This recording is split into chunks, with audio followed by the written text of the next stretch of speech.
Love me till my heart stops. Love me till I'm dead. Yeah, everybody. Ooh, I like the acoustics in this room. They're fun. That was a big bong hit. Where was I going with this? Oh, right. Hello. Good morning. I am back to working on the novel. It was going incredibly well, but,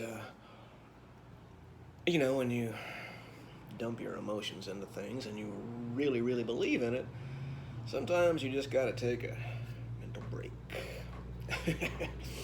Just let it all out and then relax. Frankie says relax. So here I am again. In my last book, I wrote throughout. What was it? Mantra. There was a mantra going throughout the book.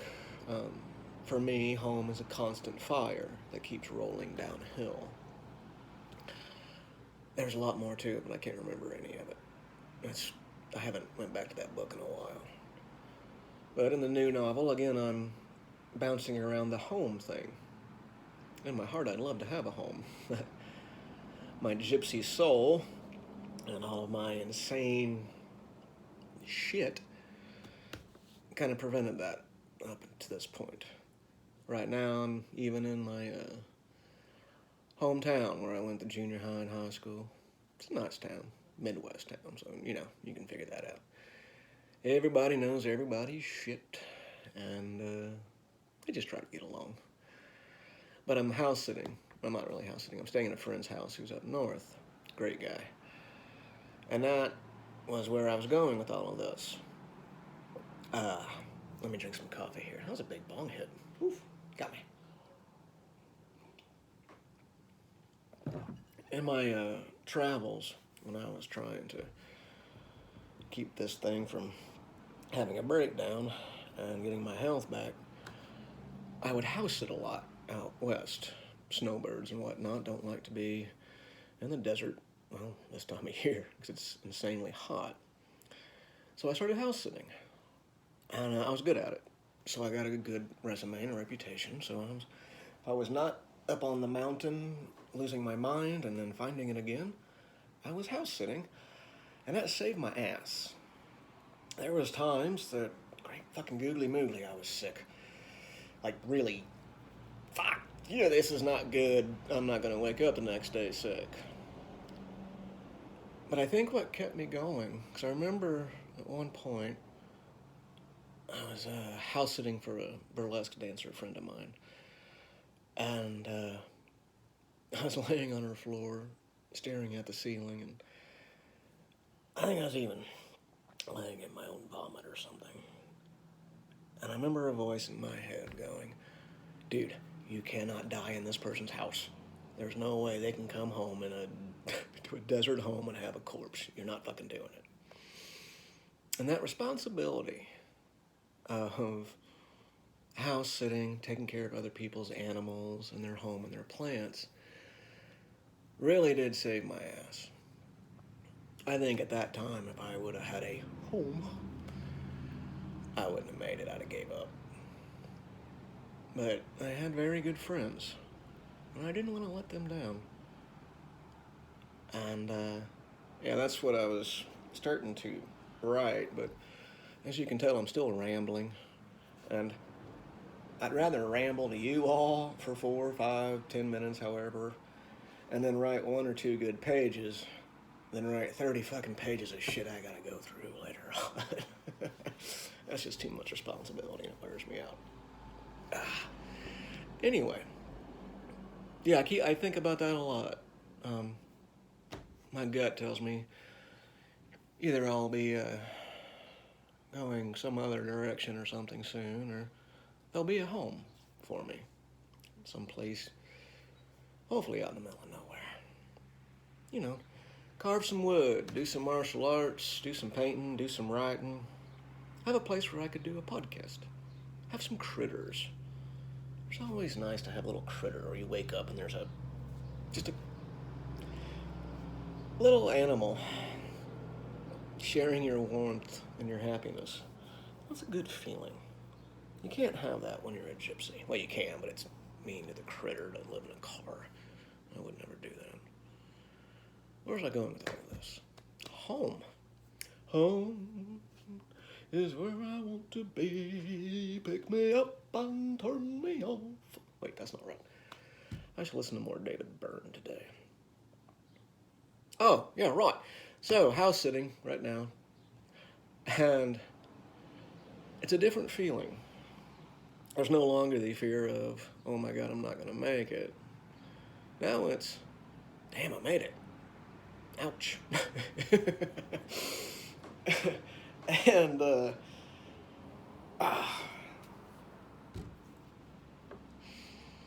I think we all want a good home in life.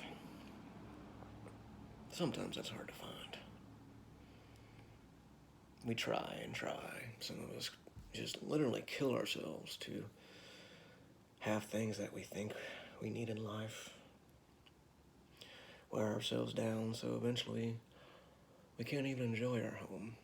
All we're doing is bouncing around, being busy, and not enjoying the things that make a home a beautiful home. I've always missed that. Missed that feeling.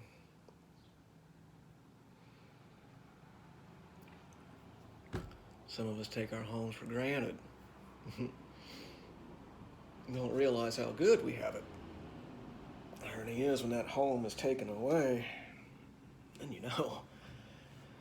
And there's others like my crazy ass.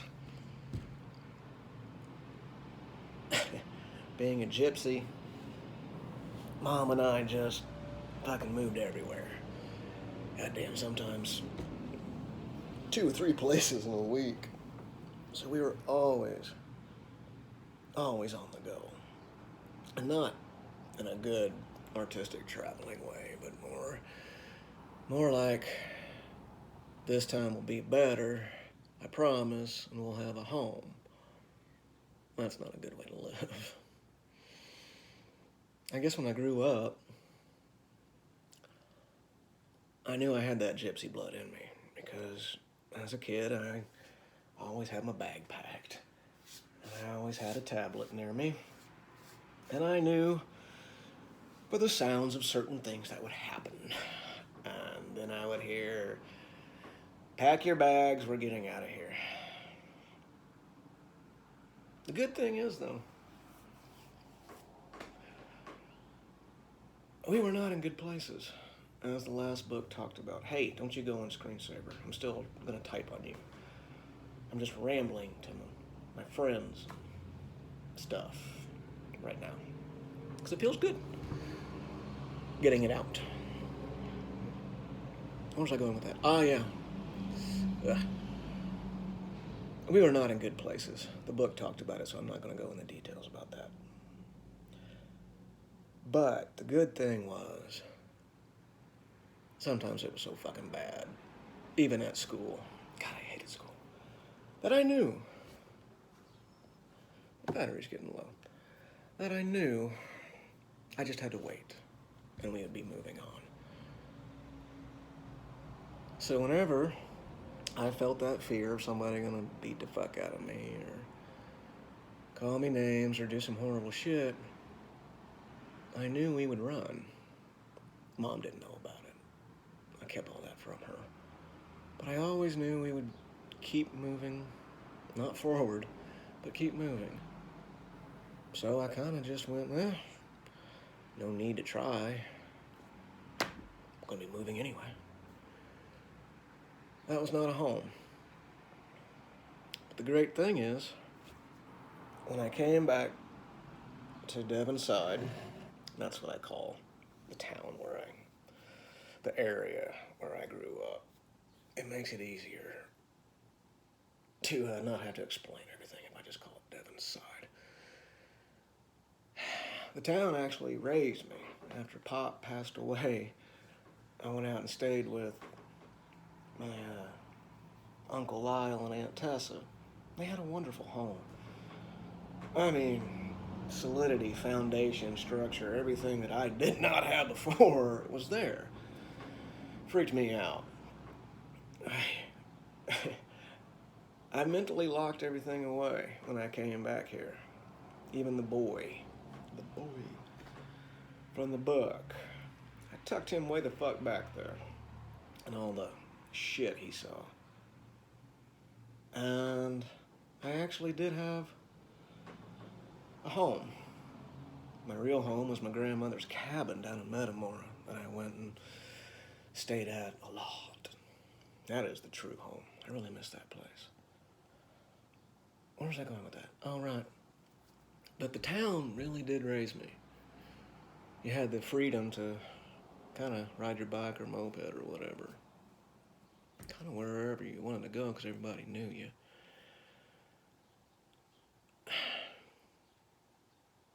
That's where I was going with this. The town did raise me. There were so many different characters and so many different people that had their hand in making my song. That's what this book is about. The last one was about the boy and dealing with all that shit. But this is a good thing here. It's about all the different people that helped me try to find a home, wanted to give me a home. How they encouraged me to do the writing, painting, acting thing to embrace the crazy. I don't think they expect me to embrace the crazy as much as I have, but that's how it goes. And that's why I rambled to y'all. You can imagine if I'd have sat here like Kermit the Frog, I'd have probably 50 pages of stuff.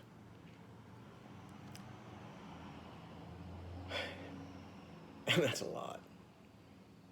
I kind of do this like, imagine us just sitting here, having a cup of coffee together, smoking pot, drinking a glass of wine or whatever. And I'm just looking over, talking to you. I enjoy your company because it helps me create. And I hope my rambles entertain you. You don't have to watch these things. I know a lot of you do. It makes me feel good. Makes me feel wanted. It makes me want to find a home so that I can invite my friends over and they can sit down and I can share my home with them because so many people have shared their home with me. And that's how I'm going to end this. Y'all thought I didn't have a destination here, did you? All right, let's do one more bong hit together. And then I'm going to get back to doing this thing here I'm doing.